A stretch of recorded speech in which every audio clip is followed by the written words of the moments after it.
వీడియోకి లైక్ కొట్టి ఛానల్ని సబ్స్క్రైబ్ చేసుకోండి. 1Kకి చాలా దగ్గరలో ఉన్నాం. ఏంటివి ఎక్కడికి వెళ్తున్నాం అనుకుంటున్నారా? చూడండి. అక్కడికి వెళ్తున్నాం, ఆవు దగ్గరికి. ఆవు చూసారా ఏదో తెస్తున్నానని చూస్తుంది. లేచింది. ఈశ్వర,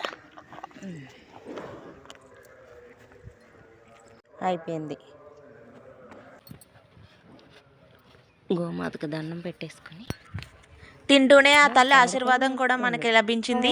పిడకలు ఎవరు అమ్మట్లేదు కదండి, అందుకని ఆవులు ఎక్కువగా ఉంటాయి కదా ఇక్కడ. ఆ ఆవు వేసిన పేడ కొంచెం ఎండిపోయిన తర్వాత తీద్దామని చెప్పేసి ఇలా పెడేసాను నేను.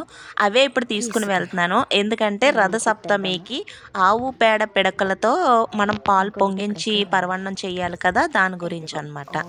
కాస్త ఎండ గట్టికి కాసిందంటే మనకి పిడకలు రెడీ అయిపోతాయి. Love you all.